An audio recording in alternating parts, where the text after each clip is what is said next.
Welcome to Lenu Speak YouTube channel. Thanks for watching. Please don't forget to subscribe. Lovers all over the world, welcome to our YouTube channel. Gẹ́gẹ́ bí ẹ ti mọ̀ pé update lọ́nà kò jọ̀kan náà la máa fún yín. Àdé máa ń fi gbogbo àwọn fídíò yẹn a máa fi ń kọ́ra wa lẹ́kọ̀ọ́ náà ni ká lè mọ nǹkan tó ń lọ throughout the world. So a ti kọ́kọ́ upload fídíò nípa live nípa bí àwọn tí wọ́n ti ní experience nípa marriage ni wọ́n sì ń discuss. So episode 2 ẹ̀ ni a tún fẹ́ jẹ́ kó wá sí ojú mọ́ wa máa wòran yín. A fẹ́ jẹ́ kẹ́ gbọ́n pa ẹ̀ kẹ́ mọ̀ kẹ́kẹ́kọ̀ọ́ kí a tún síra wa létí nípa live. So ẹ̀yin tẹ́ bá ṣe ń darapọ̀ mọ́ channel ẹ subscribe, ẹ likes, ẹ comment, ẹ share. So I really appreciate the support. Yẹ bá gbá wọn létí lójú ọ̀nà ẹ máa bá wa. Wọn yóò sọ pé àṣìṣe ni kò sẹ́ni tí ò lè ṣàṣìṣe yóò wá fẹ́ bẹ́ẹ̀. Yóò ẹni tó bá sì tọkùnrin bá sì ti fọyàn létí ní ojú ọ̀nà ó máa dá yẹn lápá tó bá fẹ́ yàn tán. Bẹ́ẹ̀ ni jù bẹ́ẹ̀ lọ. Ó máa dá yẹn lápá tàbí kó fọyàn lórí tàbí kó pàpà yàn. Bọ̀ àwọn ọmọ olè wọ̀nyí wọn ní wọ́rì. Àwọn ọmọ olè wọ̀nyẹn ni wọ́n lè ríru èèyàn tó bá lè ríru bí Portable ṣe bó ṣe wà tó ṣe burú tó yẹn. Kí a lọ fẹ́ Portable bó ṣe wà toxic tó ń desperate pé wọ́n fẹ́ àwọn ọmọ ọ̀lẹ, àwọn ọmọ olè, àwọn ọmọ ìrankíran, àwọn ọmọ tẹ́ pé background wọn ebi ń pa wọ́n, àwọn ni wọ́n lè lọ bọ́ sínú ẹ̀. So méjì. Èèyàn tó bá tẹ̀ lè fẹ́ Portable mà ẹni ẹ kò mọ̀ kan tó ń fi life ẹ̀ ṣe àtọ́. Òun náà ni mo sọ ọ́. Ṣé àpẹtùrú Portable yẹn? Ṣé àpẹtùrú Portable yẹn tí ẹ wà open? Everybody mọ̀ pé wà toxic. Àwọn kan wá wà bẹ́yẹn tó jẹ́ pé wọ́n jẹ́rìí Portable bẹ́yẹn tí wọ́n wà ń ta táwọn èèyàn mọ̀. Ṣé pé kódà tó bá rojọ́ mọ́ ọ lẹ́sẹ̀ tó bá nà tó bá rojọ́ mọ́ ọ lẹ́sẹ̀ tí parent rẹ̀ ò bá wà kíá fún ọ tó jẹ́ ìyà lórí nínà tuntun náà. Bẹ́ẹ̀ mà. Parent yẹn wọ́n mọjọ́ rò wọ́n dẹ̀ mọ́ ń pretend tó bá dẹ̀ ń sọ̀rọ̀ ohun ẹnu wọn ṣe rí ìkan tó máa fi ń ṣe fún wa rè àwọn obìnrin àwọn ọmọ kígbe ọkùnrin alábòsí ẹni gbọ́ kò ní fi irú rẹ̀ ní ọkọ onípọ̀mọ́. Bẹ́ẹ̀ni. Tí ẹ bá pàdé ọkọ onípọ̀mọ́ tí bá ń sọ̀rọ̀ fún yín ẹ tó ń na ọmọ onípọ̀mọ́ yẹn ẹ tó ń nà. Bẹ́ẹ̀ni. Ẹ tó ń na ọmọ onípọ̀mọ́ yẹn pé ọkùnrin tí ń sọ̀rọ̀ tó sweet jáde báyìí lẹ́nu ṣé ó wà lè kò lè ever la ẹ ní believe kan tó. Ní believe èmi jẹ ìyà dáadáa èmi jẹ ìyà dáadáa lọ́dọ̀ àwọn parent mi tí ó bá ti lọ fẹjọ́ sùn wọn wà tó nà mí fún torí òun ò farabalẹ̀ rojọ́ èmi ò fi ìbínú èmi ò fi rojọ́ èmi ò fi ó ṣe báyìí ẹjọ́ mi ò ní make sense òun ni ó pàpà àwọn ènìyàn mi pẹ̀lẹ́jọ́ wọn wà tó pàpà nà mí dẹ́yìn bẹ́ẹ̀. So I want that woman tó wà involve yẹn mo fẹ́ kó wà ń bì kó tó di pé mo wá kí wá ní situation báyìí ṣó ti kúrò ń bẹ̀. Ọ̀rọ̀ yẹn lọ fáṣẹ òun ṣe láṣì máa ní sùúrù ni. So àti 3 years ago àtọ́dún mẹ́ta lọ náà ti separate wọn gbé lọ́dọ̀ ara wọn mọ́. Okay. They get wọn gbé lọ́dọ̀ ara wọn mọ́. Àní ìdí tèmi tẹ̀ ṣe mẹ́jọ wá báyìí ni pé èmi rí ní star blog mi wọ́n ní pé kò tọ́jú ọmọ wọ́n lòun ti yọ̀ǹda ọmọ. Ìdí tèmi fi ń sọ tí mo mọ̀ pé àwọn èèyàn kọ̀ọ̀kan máa gbọ́ ọ̀gbọ̀n tá à ń sọ ìbáyìí ni pé tí a bá bẹ̀rẹ̀ case pẹ̀lú ọkùnrin yẹn tẹ́lẹ̀ nǹkan kọ́ lè mọ nǹkan tí ọkùnrin yẹn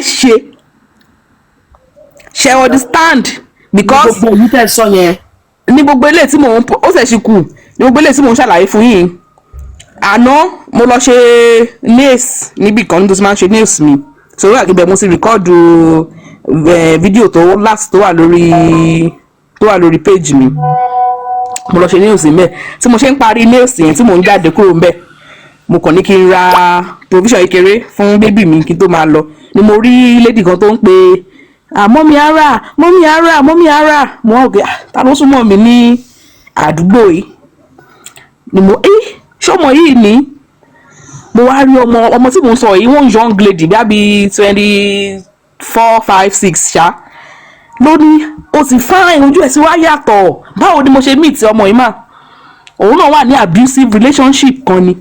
Allah Akbar.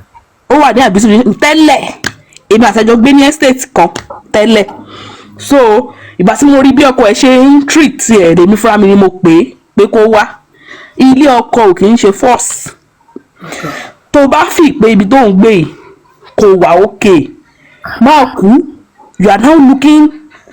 Ìgbà tó mo yẹn fi throwback picture ẹ̀wọ̀n mi ò lè believe pé òun ni mò ń wò presently nígbà yẹn. Mo wá sọ fún kí ló fẹ́ ká ṣe fọ́kọ ẹ̀ yìí. Do you want us to arrest him and make him òun náà fìyàwó lẹ̀ sílé ni? Ṣẹ́rí mi ìfẹ́ believe pé most things náà lògùn ẹ̀ understand ògùn lè wà ń bẹ̀ o ògùn lè wà ń bẹ̀ o but wọ́n ní ìkan téèyàn ò bá ti ní jẹ tó ṣe bí òwe lọ́dọ̀ èèyàn àgbà ìkan téèyàn ò bá ti ní jẹ kó má fi run mú àgbàna ṣe ń sọ lọ́dọ̀ yín wọ́n bá ti ní jẹ lẹ́kìtì àyíkọ́ mọ́ fi run mú ẹ as in don't even smell it don't go close to what you not want to eat.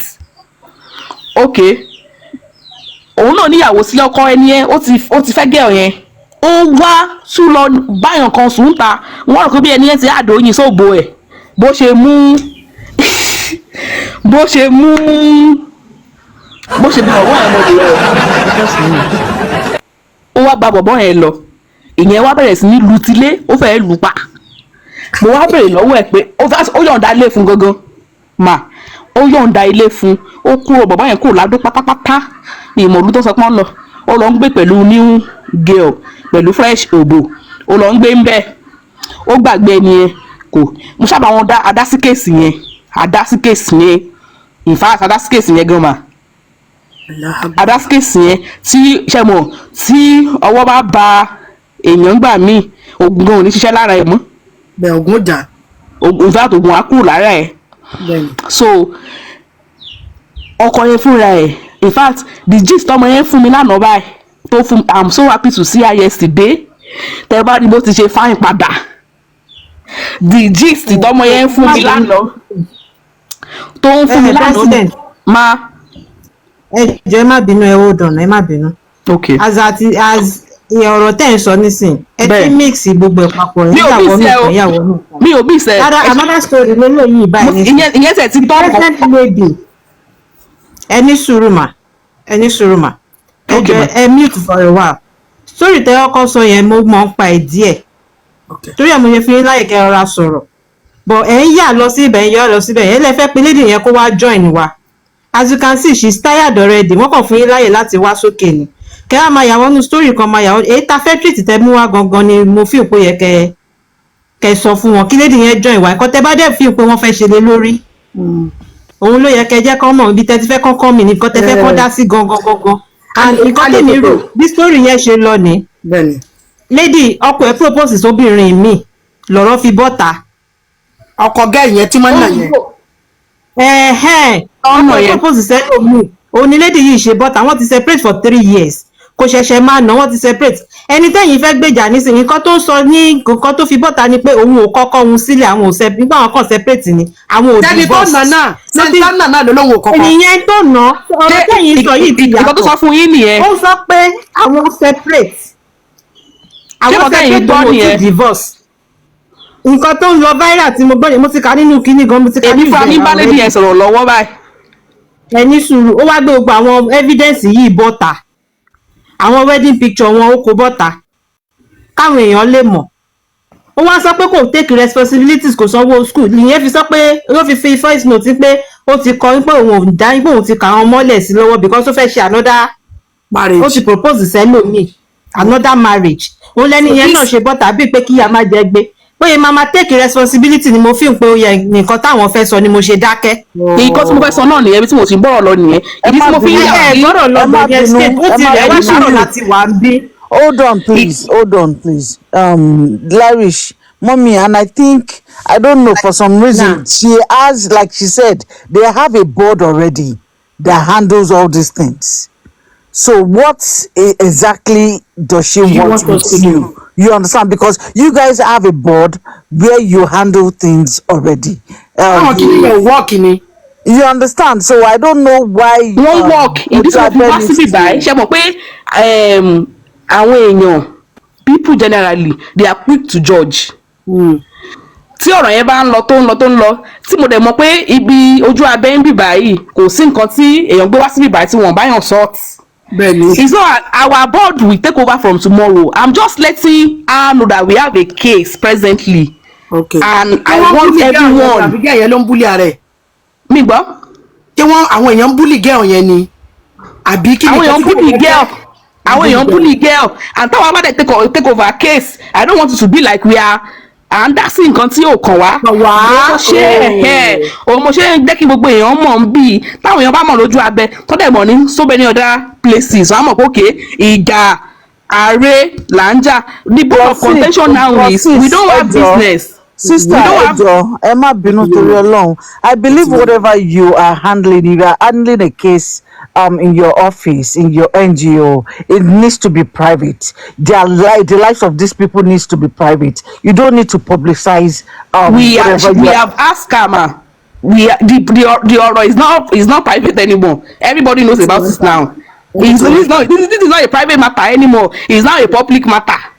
Nǹkan tí Starblog táwọn kan ti gbé and I even ask the lady, do you want us to post this? Only yes. So we are very mindful of all the things we do in our foundation. Táwọn èèyàn bá sọ pé okay privately làwọn fẹ́ handle matter wọn I handle it privately tó máa ń pé publicly I handle it publicly in fact Sherry àwọn mí tàbá ṣe case ọ̀dọ́ pé kámẹ́rà máa tẹ̀lé wa débẹ̀ ni.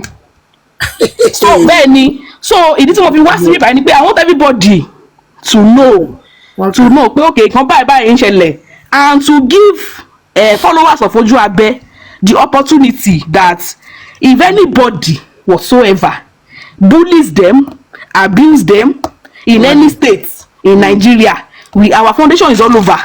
Àlàyé tí mo wá ṣe nìyẹn.